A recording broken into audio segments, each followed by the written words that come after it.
sa lahat, kumusta po kayo ngayon? Ngayon po ay March 27, Sunday po ngayon. So ngayon nandito pa ako sa tanim namin na palay, no? So wala, ito po yung tanim namin na palay. Malapit ng ma-harvest. Ngayon sana yung schedule namin. Siguro hindi ngayon, bukas na lang. Mula dito sa tayong ko. Kung nakita nyo po yung hanggat sa mga hinog na napalay, kung nakita nyo, hanggang dulo, hanggang doon po yung time na palay. Tapos doon po sa kabila, doon hanggang doon yung makita nyo yung hinog na nandoon. So yung lupa dito na may-ari ay hindi po amin. So yung may-ari nito ang mga Sudyungko family. Shout out sa Sudyungko family. Lalo po kay Sir Jim Sudyungko, Director General ng Kaap. Kumusta sir? Kumusta? So lahat ng mga co-workers natin sa Tacloban Airport, mga steward, mga empleyado lahat, kumusta po kayo ngayon? At saka mga sasuki ko ng mga gulay ko sa palayang bumili doon sa airport, thank you so much. So ngayon, i-share ko lang po sa inyo, ang pag-usapan po natin ngayon ay kung paano ba tayo maka-registered sa crop insurance company. So saan po tayo pwede lumapit? Ano ba ang mga unang gagawin natin para maka-registered tayo, para ma-insured po yung ating mga panim, lalo na po itong palay doon sa Department of Agriculture.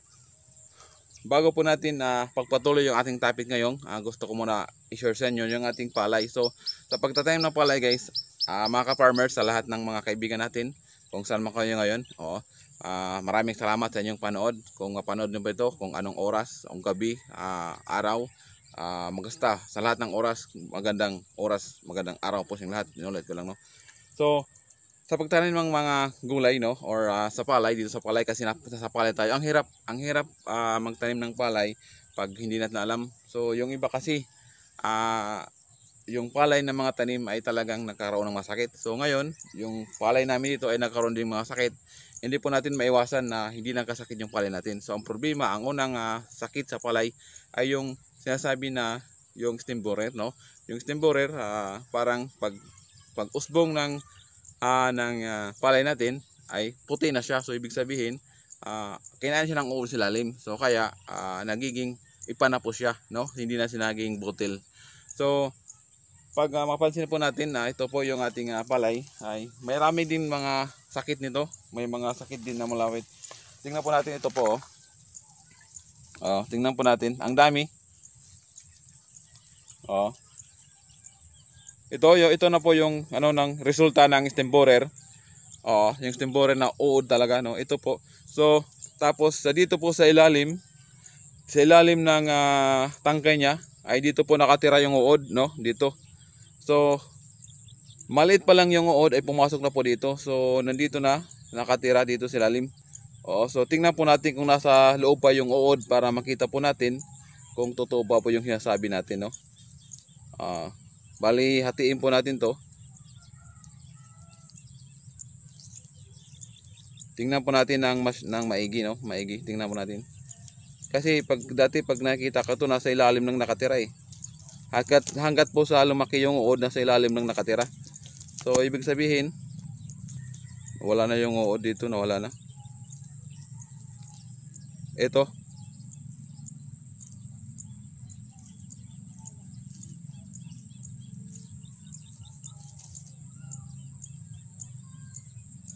Wala na yung uod, lumabas na siguro, pero ito talaga yung dahilan kung bakit namamatay at nagiging puti po yung palay pag lumabas, no, sa nagiging ipa po siya. So alam niyo po mga ka-farmers, sa mga eksperto diyan, sa mga magaling na farmer diyan, kasi ako hindi naman eksperto na farmers, ako po ay simpleng farmers lang, hindi naman magaling. Ang masabi ko sa inyo, alam ko kung paano magtanim, no. Alam ko po sumabay sa mga farmers, hindi man tayo ganun kagaling talaga, sinasabi ko lang. So ito talaga ang unang dahilan, no, sa pag-atake ng stem borer. So kakainin yung ilalim dito ng uod. So pag usbong niya ay ganito na po siya. So yung iba dito pag nag-i-spray, sabi nila habang nag-i-spray daw ay lalong dumadami yung uod, no. So parang mali yun sa paniwala, kasi alam niyo po, kung late na po kayo na mag-spray ng palay nyo, ay talagang hindi yan mamatay, no. Kahit isang drum pa ng medisina or chemical ang gamitin nyo po dito, ay hindi na po niya mamatay yung uod, dahil yung uod ay nakatago na po sa ilalim. Nasa ilalim na po sila. Tapos ito po yung mga tinusukan, no, tumasok po sa loob. Pag nasa ilalim po ng mga uod ay hindi na po siya mamatay dahil yung uod ay nakatago na po, di ba? Nakatago na po yung uod. So, ang magandang gawin para protection po sa palay natin, no, ay talagang sa panahon ng pagbubuntis, no. Sa pagbubuntis pa lang, parang pagdamulaga or malapit na siyang magbunga or before magbunga or after 20 days or 30 days or 15 days, dapat alagaan na po natin sa pag-spray, no, para hindi na po makalapit yung mga insekto doon sa time natin sa palay. Kasi kung makauna po yung mga insekto, lalo na po yung mga uod, stem borer, kung ano pa, ay talagang mahirapan na po subuin yan kasi nakatago na po sa ilalim, no. Kahit sabi ko kanina, kahit ilang drum or medisina na. So may mga medisina din na pwede gamitin sa pag-spray, no, para mamatay kahit nasa ilalim. Yung ginagamit dito ay yung sinasabing yung systemic medisina. Ang problema sa systemic ay parang matagal mawala yung epekto ng medisina sa time panin natin. Pero epektibo din na gamot doon sa mga uod. So mahal din 'yon, di ba? So mas maganda para protection, i-maintain natin yung pag-spray. Gumamit tayo. So maganda, tanong ko sa mga agriculture, sa agriculture supply. Pwede din kayo magtanong kung anong magandang pang-spray sa mga stem borer na hindi pa nakakatago sa lalim. So yun po lang yung mga sinasabi ko sa inyo. So yun talaga. So pag-alaga sa palay, spray, abono talaga importante. Tas spray ka ng spray, foliar, fertilizer. So yan po, kasi kung pabayaan lang po yung palay natin, hindi natin isprayhan ng mga pang-insektong pang-uod, ay talagang wala po tayong ma-harvest. Ay talagang mauna talaga yung uod, mahirap. So kahit nagkaroon ng sakit yung ating palay, no, ganitong sakit, kung kahit anong oreng sakit or nabahaan siya or nakadapa yung mga palay natin, ano ang masakit na lumalapit, so konti yung harvest natin. So ang sagot po dito, mayroon po tayong sasabing crop insurance agency na pwede po makatulong sa atin. So babalikan ko po yung topic natin kung paano po tayo maka-register doon sa PCIC, Philippines Crop Insurance Corporation. So yun po ang main topic po natin ngayon. So okay, so patuloy po tayo. Ang gagawin po natin, una-unang gawin natin ay pumunta po tayo sa Department of Agriculture na malapit po sa yung lugar. Okay, pagkatapos doon, magtanong po kayo kung paano magparehistro, kasi kailangan mo natin magparehistro sa DE. So pag makarehistro na po tayo sa DE, yung sinasabing may papilapan po kayo doon na papel na RSBSA. Yun po ang ng papel na pilapan nyo po. Nakalimutan ko po yung meaning, no. So tanong po kayo doon, tapos after yung mga tanong doon, pag makarehistro na po kayo sa DE, okay, tapos okay na yun, bigyan ko ng papel, pilapan nyo, ipasa sa DE. Pero mas maganda sa DE kung grupo po kayo na magparehistro madali. Okay, sa isa lang kayo. Kasi sa grupo or mayroon kayo asosasyon, madali yung proseso. Okay, kung isa ka lang, medyo mahirap siguro, medyo matagalan ka. So yun po ang mga tips ko bigay ko sa inyo. Pagkatapos, pag marehistro ka sa DE, pwede ka na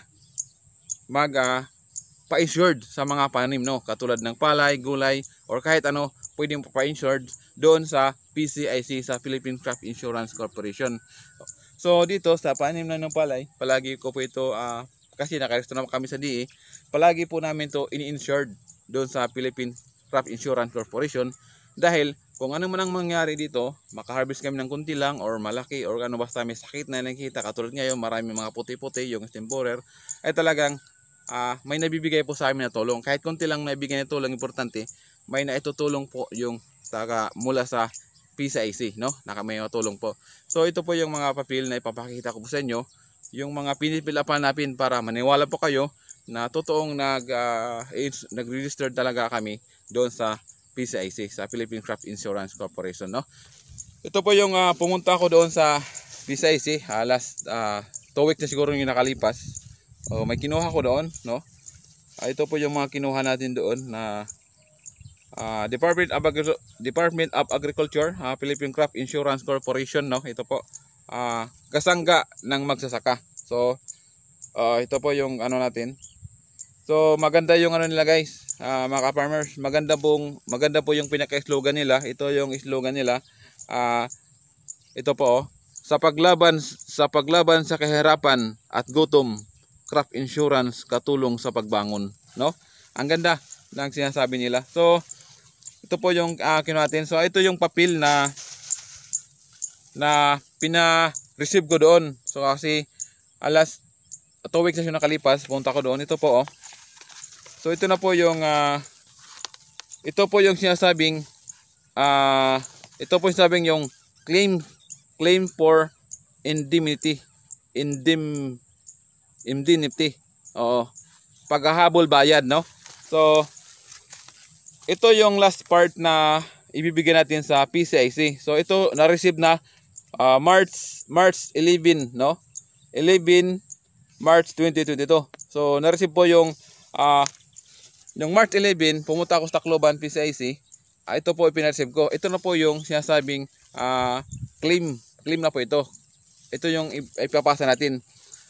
So ito yung pinakahuli, no? So ang una dito, after natin sa PCIC, no? Pagkatapos natin doon sa DE, nakaresto na tayo. Oo. So ito ang gagawin natin. Pagkatapos natin magtanim ng palay, no?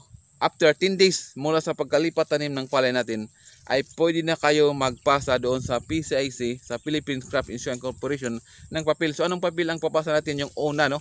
Yung after, ito po yung ipapasa natin, no? Ito po yung papasa natin, no? Ito po siya. Basic information, tapos farmers, pangalan ng farmers, male, legal beneficiary, kung ilang hektarya po, 1.0 po hektar yung limit ng PCIC.